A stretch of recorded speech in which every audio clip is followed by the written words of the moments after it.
예수께서 하나님의 아들 곧 하나님이심을 예수님의 제자들은 언제부터 믿게 됐을까요? 그들 대부분은요, 예수님이 어렸을 때부터 알던 동네 친구나 형 동생들이었거든요. 뭐 지금도 시골에 가면 이웃집에 숟가락이 몇 개 있는지 알 정도 아닌가요? 하물며 그 당시에는 이동도 사실은 어렵고요. 뭐 휴대전화나 인터넷이나 뭐 이렇게 정신을 흩어지게 할 소음이 훨씬 적잖아요. 그런 2000년 전 갈릴리 땅에서 한 동네에 살았다. 그건요, 서로를 몸으로 안다는 뜻이죠. 뭐 어릴 때 같이 뛰어놀고 갈릴리 바다에서 빨가벗고 헤엄도 쳤을지 모르죠. 그렇게 너무나 잘 알던 예수가 어느 날 세례 요한한테 가서 세례를 받고 나서부터 뭔가 좀 달라졌어요. 세례를 받은 후에는요, 유대의 황량한 광야에서 40일 동안 굶으면서 기도했다고 뭐 그런 얘기가 들리는데, 그 후에 예수께서 설교를 시작하셨는데 뭐 그때부터 뭐 굉장한 일들이 일어나기 시작했죠. 귀신 들린 사람들에게 말 한마디로 귀신을 쫓아내기도 했고, 심각한 병 걸린 사람들,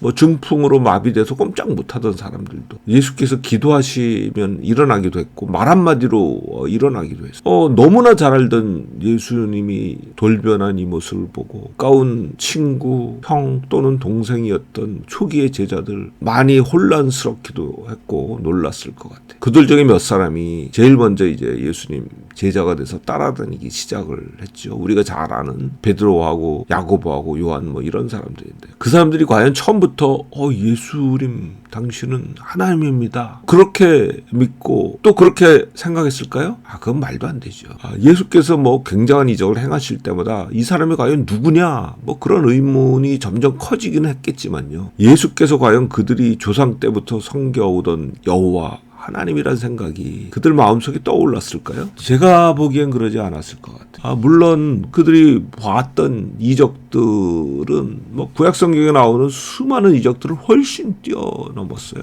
병자를 고치는 건 기본인데 단 한 번도 기록된 적이 없는 눈먼 사람을 눈을 뜨게 한다, 귀먹은 사람이 듣고 말하게 하는 그런 사건들이 있었고요. 죽은 사람을 살린 것도 여러 번 있었어요. 더더군다나 1인분 식사로 5,000명, 그 많은 수의 사람들을 먹이기도 했고요. 더 놀라운 것은 갈릴리 바다를 건널 때 바람과 파도에 뭐 심하게 휩쓸려서 죽을 뻔했던 그런 상황에서 바람과 파도를 꾸짖어 즉시 잠잠하게 하는 것도 직접 제자들이 봤죠. 그때마다 제자들이 도대체 이 사람이 누군가, 그런 의문만 점점 깊어졌었어요. 그렇게 예수님을 따라다니기를 한 3년쯤 한 어느 날 예수께서 물으시죠. 너희는 내가 누구라고 생각하느냐. 뭐 항상 나서기 좋아하는 베드로가 당신은 하나님의 아들 그리스도이죠, 뭐 이렇게 이야기를 했어요. 딩동댕, 그 예수님의 대답이었습니다. 베드로가 결국은 알게 된 거죠. 예수께서 하나님의 아들 그리스도인 것을 알게 된 거죠. 그런데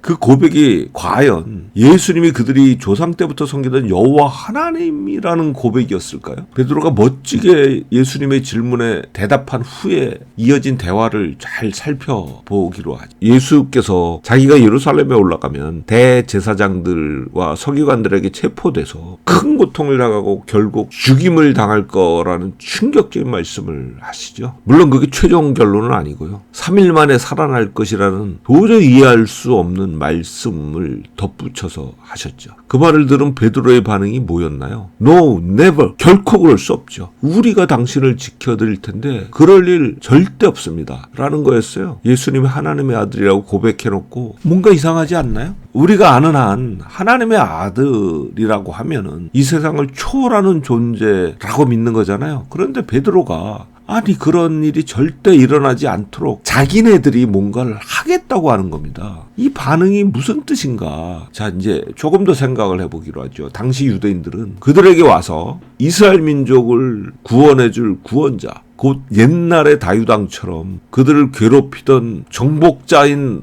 로마를 쳐부술 강력한 군사 지도자, 승리한 후에는 하나님의 통치를 이 땅에 구현해줄 어떤 사람을 기다리고 있었던 거죠. 그런 사람을 메시아 또는 뭐 그리스도라고 불렀고요. 그들은 결국 강력한 하나님의 능력으로 무장한 인간 왕을 기다렸던 거죠. 그런 존재 그리스도를 오래전부터 하나님의 아들이라고 불렀던 거고, 그러니까 베드로는 예수께서 하나님의 초월적 능력으로 무장한 건 분명하지만 여전히 인간인 왕이다 라고 고백했던 걸로 보는 게 문맥에 맞죠. 또 다른 제자인 나다나엘은요, 예수님을 만나고 나서 이렇게 이야기했어요. 당신은 하나님의 아들이고 이스라엘의 왕입니다. 매우 탁월한 통찰이죠. 예수께서 나다나엘을 처음 보시자마자 그의 진실한 인품을 칭찬하셨어요. 그리고 빌립이 나다나엘을 부르러 갔을 때 마침 무화과 나무 아래에 있었는데 예수께서는 나다나엘을 무화과 나무 아래서 봤다라고 하신 거예요. 그런 예수님의 말씀을 듣고 나다나엘이 이런 고백을 한 건데요. 나다나엘은 예수님이 이스라엘 민족이 수천 년을 섬겨온 여호와 하나님이라고 고백한 것일까요? 그럴 가능성은 좀 희박하죠. 적어도 같은 동네 사람이었고 직접적으로 알거나 아니면 한 다리 건너서 아는 사이였다고 봐야 되는데요. 그가 동갑내기 청년이었던 예수와 잠시 대화를 하고는 오, 당신은 여호와 하나님입니다 라고 고백을 했다고요? 저는 그렇게 잘 믿어지질 않아요. 그렇다면 나다나엘이 말했던 하나님의 아들이라는 표현도 위에서 설명한 대로 이스라엘을 로마의 압제에서 해방시켜줄 하나님이 보낸 강력한 통치자, 무언가 초월적인 능력으로 무장한 그리스도라는 고백으로 보는 게 좀 더 합리적일 것 같습니다. 예수께서 마지막으로 예루살렘으로 향하시던 때 제자들이 취한 행동을 보면 그들의 생각이 분명하게 드러나죠. 어떤 사람이든지 그들의 진짜 생각은 행동을 통해 드러나는 법이거든요. 제자들은 서로 누가 크냐고 싸웠어요. 즉 예수께서 이제 예루살렘으로 올라가서 로마 군대를 그 강력한 하나님의 능력으로 격파하시고 나면 이제 예수께서 직접 다스리시는 왕국을 세울 텐데 그때 권력 서열이 어떻게 되는가 하는 게 그들의 싸움의 이유였거든요.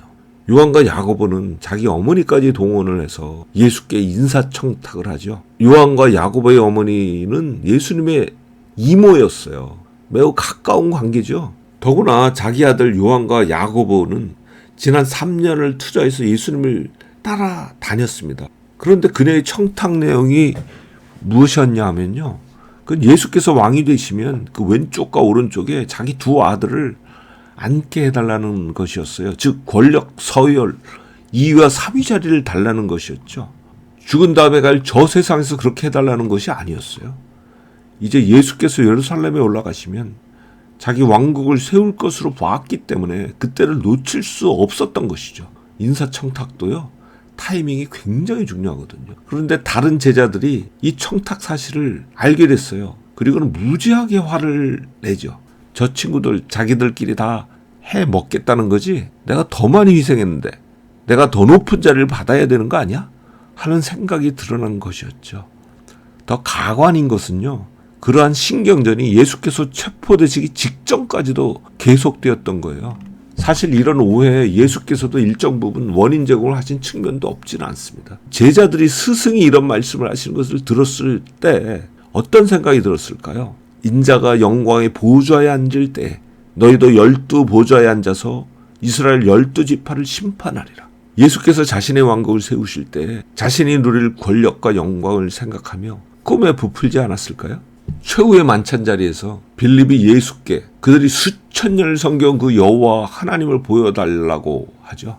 그러자 예수께서 이렇게 말씀하세요. 내가 이렇게 오래도록 너희와 함께 있었는데 아직도 나를 모르는구나. 즉 예수께서 체포되어 처형되실 때까지도 제자들은 예수님이 하나님이시라는 것을 알지를 못했던 것 같아요. 예수님과 같이 자랐고 3년 반을 따라다닌 제자들은요. 예수님의 모든 이적을 보고도 예수께서 이 땅에 오신 하나님이라는 사실을 믿는 게 아마 어쩌면 우리보다 더 힘들었을 것 같아요. 그런데 그들의 태도는 예수께서 무덤에서 부활하신 이후에 갑자기 변했어요. 제일 먼저 도마가 부활한 예수님을 만나고 나서는 나의 주, 나의 하나님이라고 고백을 하죠. 베드로도 오순절날 성령이 강림하셨을 때 설교하면서 예수께서 부활하신 이후에 하나님의 오른편에 높아지셨다고 이야기를 하죠.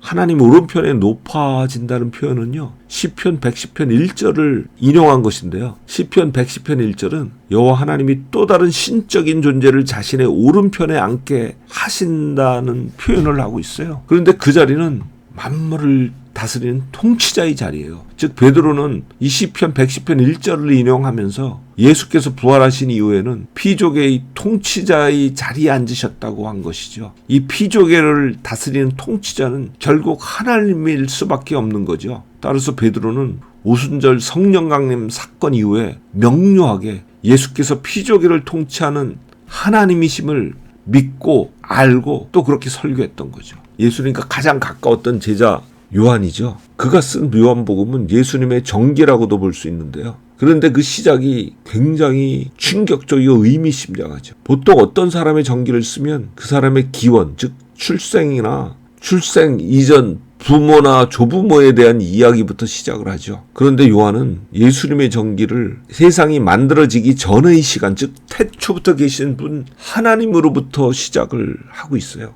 그리고 그 태초부터 계신 하나님, 바로 창조주이신 그분이 이 세상에 오셨다고 이야기하는데 그분이 바로 예수님이라면서 이야기를 풀어가기 시작하죠. 그래서 요한복음 전체는 예수께서 사람이 되신 하나님이라는 요한의 신앙 고백록이라고도 볼 수가 있어요. 그 사람이 되신 하나님을 요한은 요한복음에서 하나님의 아들이란 용어로 표현을 했고요. 같은 하나님의 아들이란 표현을 다른 새 복음서에서는 우상숭배 국가를 쳐부수고 옛 이스라엘의 영광을 재현할 인간 왕이란 뜻으로 더 많이 사용한 것과는 다른 뜻으로 사용한 것이죠. 바울은요, 예수께서 사역하실 때 함께 따라다니던 제자는 아니었어요. 하지만 그도 예수님과 동시대에 살았었고 어쩌면 멀찍이 군중들 속에 섞여서 예수님을 여러 차례 봤을지도 모르겠어요. 그러니 예수님을 쉽사리 하나님이라고 믿기가 어려웠던 거는 다른 제자들과 마찬가지였을 거예요. 그러나 그도 부활하신 예수를 만난 후에는 예수께서 하나님이시라고 고백을 하게 됩니다. 정확하게 저자를 알 수 없는 히브리서 기자도 예수께서 하나님이라고 고백을 하죠.